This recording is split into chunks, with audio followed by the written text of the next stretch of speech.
Boa tarde. Hoje a Igreja assinala a solenidade do Corpo de Deus. Trata-se de uma festa que sublinha Cristo vivo e presente na hóstia consagrada, uma festividade de séculos de que nos vai falar o Dr. António Matos Ferreira, do Centro de Estudos de História Religiosa da Universidade Católica Portuguesa. Será após os temas da atualidade que hoje destacamos. O Papa chamou a atenção para os refugiados e convidou os cristãos à proximidade para com todos aqueles cujo futuro é encarado com medo e incerteza. Na sua audiência geral desta quarta-feira, o Papa recordou o Dia Mundial do Refugiado, que se assinala amanhã. Francisco lembrou os que são obrigados a deixar a sua própria terra para fugir dos conflitos e perseguições. Um número que está a aumentar com os acontecimentos que nos últimos dias têm afetado países como o Iraque e a Síria. Milhões de famílias. Milioni. Rifugiati in tanti paesi e di ogni fede religiosa vivono nelle loro storie di drammi e ferite che difficilmente potranno essere sanate. Facciamoci loro vicini, condividendo le loro paure e le loro incertezze per il futuro e alleviando concretamente le loro sofferenze. Il Signore sostenga le persone e le istituzioni che lavorano con generosità per assicurare ai rifugiati accoglienza e dignità e dare loro motivi di speranza. O Papa lembrou que também São José e Maria foram refugiados quando tiveram que fugir para o Egito. Por isso, pediu a proteção de Maria para todos aqueles que experimentam este drama na sua vida. Nesta quarta-feira, o Papa iniciou um novo ciclo de catequeses centradas na Igreja. Situações e problemas vividos pelas famílias estarão no centro dos trabalhos do próximo Sínodo dos Bispos, que vai procurar novas respostas pastorais. Certezas do Cardeal Baldisseri, secretário-geral do Sínodo. O Sínodo começou com um inquérito alargado a todas as comunidades. 8 tópicos para muitas mais perguntas sobre a realidade familiar em todo o mundo, que são um ponto de partida para definir novas respostas pastorais que a Igreja quer dar à família. E esse ponto de partida, a síntese de uma consulta, é a primeira novidade deste Sínodo. Uma síntese de toda uma pesquisa, uma investigação que veio do baixo para cima, que antes não acontecia. Portanto, efetivamente, nós podemos apresentar uma fotografia, porque é uma maneira da realidade atual, de toda a temática que foram colocadas no questionário. Entre essas temáticas, a questão do acesso à reconciliação e à comunhão dos divorciados recasados é apenas um dos pontos. Um ponto. O questionário tem 8 itens, 8, não 1. E nem um ponto parcial de 1, mas 8. Então, são todos importantes. Então, vamos a dar também uma resposta, se possível, a todos. Há 30 anos, essas respostas foram dadas com a exortação Familiares Consórcio, escrita pelo Papa João Paulo II, também após a realização de um sínodo sobre a família. Na altura, tudo terá sido dito. Acredito que naquela época foi tudo dito, mas as situações são diferentes. Agora também a pesquisa, como dizer, é sempre um aprofundamento, aprofundar mais todos os temas. Se desejo desde os pontos de vista sociológico, antropológico, filosófico, e também desde um ponto de vista teológico. Então a doutrina, que é sempre a mesma, mas tem aspectos que se renovam. Durante esse processo, o debate vai acontecer entre bispos de todo o mundo, peritos e também famílias. Elas estão entre os auditores que participam no Sínodo. Temos auditores que têm direito a falar e a se pronunciar e dar seu testemunho também. Este é um bom número de presença. Quantas famílias é que estarão? É pelo menos 12, 13, porque são 20 os os auditores. No mês de outubro deste ano, realiza-se a primeira Assembleia Sinodal sobre a família para analisar a consulta efetuada no inquérito preparatório. No próximo, em outubro de 2015, o Sínodo sobre a Família define respostas pastorais que a realidade familiar da atualidade exige. Porta-vozes e assessores de imprensa das conferências episcopais da Europa estiveram em Lisboa para analisar o alcance do fenómeno mediático do Papa Francisco e a comunicação dos temas em análise no Sínodo dos Bispos sobre a família. São porta-vozes e assessores de imprensa nas conferências episcopais em toda a Europa. Em cada ano, um local é definido para 3 dias de encontro que tem por objetivo partilhar projetos e iniciativas que facilitem o processo de comunicação em cada país. Sobretudo, cada vez mais é evidente que o que acontece num país tem influências no outro e, portanto, o que se passa na Igreja num país também, quer no positivo, quer no negativo, tem impacto na comunicação e na comunicação social e, por isso, esta relação é muito importante até para se ajudarem entre eles no trabalho. E foi em Portugal que decorreu este encontro, por iniciativa do Conselho das Conferências Episcopais da Europa. Em análise, o mediatismo do Papa Francisco. O Papa, de facto, é um grande comunicador porque vive muito intensamente aquilo que comunica. Portanto, não é tanto não há ali por trás uma espécie de estratégia, de plano, de treino. Há uma experiência de vida intensa e uma grande paixão por Nosso Senhor e pelo povo a quem quer comunicar, e por isso aproxima-se. E eu julgo que isso passa como mensagem também para os vários níveis de comunicação na Igreja, de pessoas que comunicam, que não sejam só comunicadores de ideias, mas que sejam comunicadores de experiências. O padre português Duarte da Cunha, secretário-geral do Conselho das Conferências Episcopais da Europa, olha este exemplo do Papa Francisco como desafiante para toda a Igreja, que terá ocasião para o afirmar, por exemplo, no contexto da realização do Sínodo dos Bispos sobre a família. A forma de comunicar em cada país, os temas em debate, foi analisada neste encontro, onde esteve presente o cardeal Baldisseri, secretário-geral do Sínodo, e o padre Federico Lombardi, porta-voz da Santa Sé. Em causa, a necessidade de conhecer a dinâmica do Sínodo e as formas de divulgar o curso dos debates. Perceber o que é que vai ser, como é que se vai ser, como é que a gente pode coordenar juntos uma informação para que passe o mais possível a verdade do que é o Sínodo, portanto, o que é que são os temas que vão ser discutidos, o que é que são as expectativas, o que é que são os desejos e, portanto, que a Igreja depois possa renovar através deste encontro sinodal, que é como quem diz, o encontro dos bispos que juntos ajudam o Papa a dar orientação à Igreja. Momentos de partilha que aconteceram no seminário Nossa Senhora de Fátima, em Alfragide, nos arredores de Lisboa. Eles permitem, antes de tudo, conhecer outras realidades, outras circunstâncias em que se realiza a experiência crente. Centramos agora a nossa atenção no Evangelho do próximo domingo, que aqui nos fica num texto da autoria do cônego João Aguiar Campos, dito por outras palavras.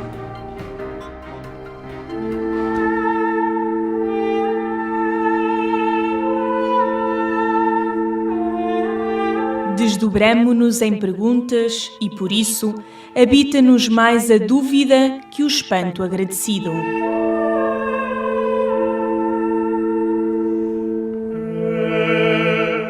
A exigência de tudo perceber priva-nos de saborear o amor gratuito, que se diz na liberdade de modos e fórmulas, para nós muitas vezes inefáveis.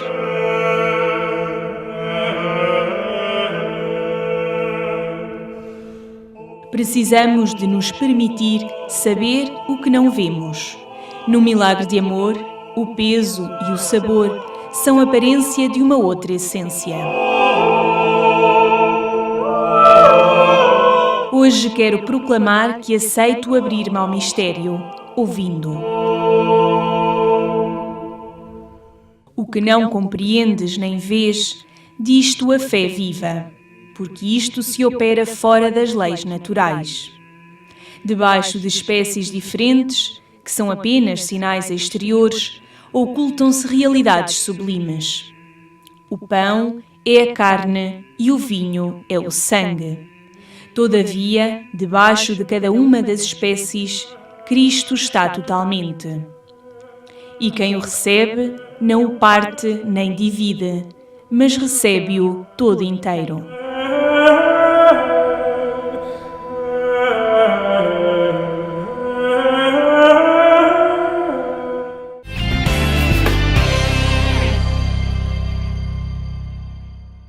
Assuntos da atualidade que pode consultar em agência.eclésia.pt. Corpus Christi, ou Corpo de Deus, é uma festa litúrgica com uma longa tradição na história da Igreja. Dr. António Matos Ferreira, muito obrigado por estar na nossa companhia. Perguntava-lhe então como é que surge esta forma de celebrar o Corpo de Deus no calendário das celebrações da Igreja.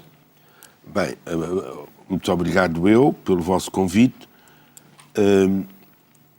Na história da experiência cristã, as coisas não acontecem de um dia para o outro. E, portanto, se é certo que, genericamente, se considera a segunda metade do século XIII como o momento onde emerge esta festividade, ou um certo modo de celebrar o que acabou de dizer, a problemática social da Eucaristia, nós temos isso logo no início, porque a primeira manifestação mais profunda do corpo de Cristo é o próprio Cristo.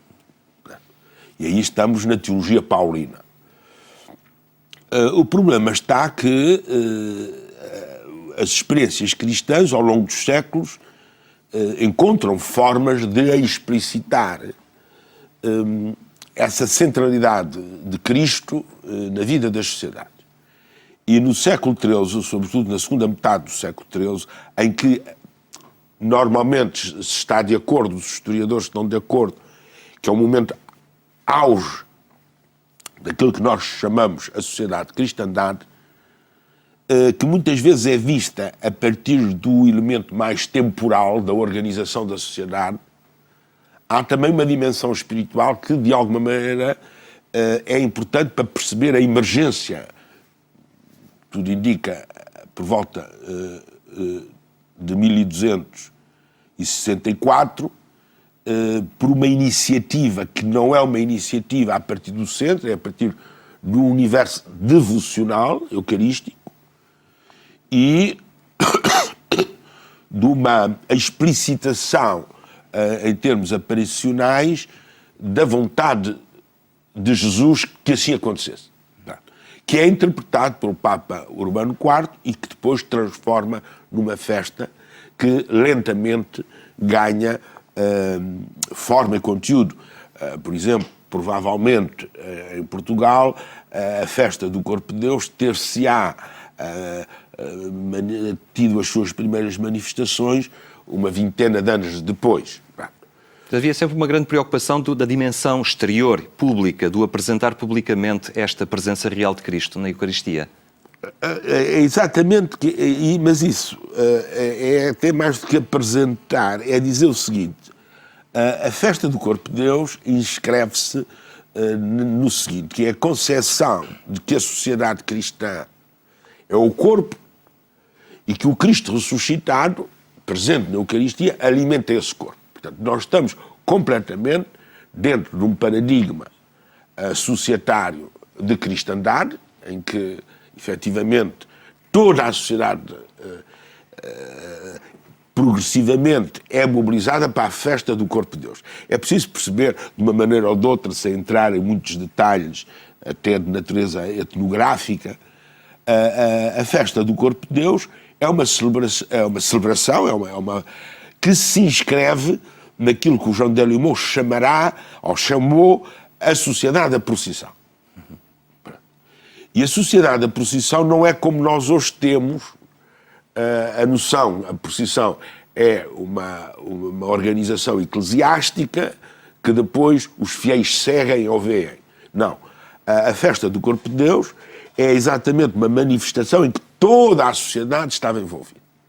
Portanto, não há, depois, com a evolução dos séculos e com a funcionalidade da procissão do Corpo de Deus, que chegou a ter, por exemplo, manifestações altíssimas em termos não só do poder de Deus, obviamente, mas daqueles que se reconheciam desse poder de Deus. Estou-me a referir à Igreja e, particularmente, aos reis. Portanto, por isso nós podemos assistir, por exemplo, nas festas do Corpo de Deus, os monarcas, por exemplo, católicos, em vários séculos, eles aparecem mas também a alta nobreza, também a nobreza. Portanto, a procissão do Corpo de Deus era uma procissão que tinha dois aspectos fundamentais, que era o dar graças, portanto, o reconhecer, e o apelar à proteção de uma sociedade que era uma sociedade de Deus. E aí também a incorporação nestas grandes procissões dos ofícios, das confrarias, das coletividades. Toda a sociedade. Portanto, porque nós temos hoje, muitas vezes, uma ideia muito recente, já muito marcada por sociedades que se transformaram profundamente, que as pessoas assistem à procissão que passa. A festa do Corpo de Deus, a parte celebrativa da procissão, isto é, depois da missa e da consagração, esse perímetro que era feito à volta de uma cidade, à volta de um território, e em última análise à volta de um reino, quando, por exemplo, muitas vezes o próprio rei podia levar portanto, a cobertura do Santíssimo, portanto, ao ser um dos membros, ou muitas vezes estava integrado, portanto, no séquito que seguia a hóstia consagrada, portanto, na custódia que manifestava a glória de Deus. Portanto, digamos assim, há uma representação importante que hoje, evidentemente, em muitas circunstâncias, os cristãos e os católicos romanos, que é particularmente uma festa ligada a eles, não têm essas condições, não é? A sociedade mudou muito, os cristãos em muitos sítios nunca foram, sempre conviveram em situações mais minoritárias e, portanto, hoje, por exemplo, há todo um percurso espiritual, e volto a insistir, que a festa do Corpo de Deus corresponde a um processo de espiritualização, a partir do século XIII, do que tinha sido a grande cristianização do Ocidente. Porque no Ocidente os cristãos esquecem-se que foram cristianizados. Portanto, as pessoas do Ocidente, da Europa, foram cristianizadas. Não eram cristãs, não nasceram cristãs, foram cristianizadas. Quer dizer, isso ao longo dos séculos. E esse processo societário de conduzir a sociedade a uma sociedade cristã encontrou na explicitação desta festa, a festa do Corpo de Deus, uma enorme simbólica não tem nada de redutor, portanto, uma explicitação que as pessoas compreendiam. As pessoas compreendiam que estavam numa sociedade que era uma sociedade onde a glória de Deus se manifestava, que havia um ato de graças a isso e que esperavam a proteção. Até porque é inseparável, em muitos sítios, a festa do Corpo de Deus de duas coisas que são muito importantes, que é a adoração da cruz e Maria. Os tempos evoluíram, mudaram muito. Hoje não estamos no ambiente de cristandade do século XIII e até perdemos o feriado. Por motivos de ordem económica, não temos o feriado de Corpo de Deus, pelo menos durante alguns anos. Isto tem reforçado, ao fim e ao cabo, uma perda de significado para a sociedade, ou até para as comunidades cristãs desta festa? Os cristãos nunca precisaram de feriado para celebrar a sua fé. Durante muitos séculos, os cristãos celebravam a sua fé, mesmo a sua fé do Dia do Senhor, sem prerrogativas especiais. Agora, aqui há dois caminhos. Como historiador, eu tenho consciência de que há as pessoas que consideram que a Igreja Católica só conseguirá valorizar o seu papel se tiver uma forte e significativa presença na Igreja e, no fundo, tutelar a vida das pessoas. E há uma outra, se quisermos pôr quase como oposto, as coisas depois não são exatamente nem branco nem preto, mas como oposto, que é considerar que, como nunca, os cristãos e os católicos têm a oportunidade de viver no âmago da sua vida aquilo que é a extraordinária riqueza da festa do Corpo de Deus, que é, aonde estiverem, em qualquer momento onde estiverem, a presença de Deus é uma realidade fundamentalmente para o cristão. Portanto, agora, isto vem de uma grande mutação espiritual que eu penso que se vai acelerar, até porque os ritmos de vida, não é? Os ritmos de vida, por muito que queiramos impor determinadas coisas, nós, por exemplo, católicos romanos, vamos ter que lidar com sociedades que o não são. E, portanto, vamos ter que lidar hoje com uma diversidade enorme. Eu estaria mais preocupado sobre uma coisa, que tem a ver com a Eucaristia, que é se há pão para todos e se todos têm direito à justa remuneração da sua vida, do seu trabalho, para poderem usufruir um tempo sagrado nas suas vidas. Porque nós muitas vezes temos feriados, mas os feriados já estão esvaziados. Do seu verdadeiro significado. Muito bem, Dr. Matos Pereira, muito obrigado por ter partilhado connosco este perceber realmente o que é verdadeiramente o assinalar e o viver o corpo de Deus. Muito obrigado pela sua presença. Fica a dimensão teológica, mas também histórica da festa do corpo de Deus, que chama a atenção para a presença real de Cristo na Eucaristia. E ficamos por aqui. Amanhã estaremos de volta a esta mesma hora. Tenha então uma muito boa tarde e até amanhã, se Deus quiser.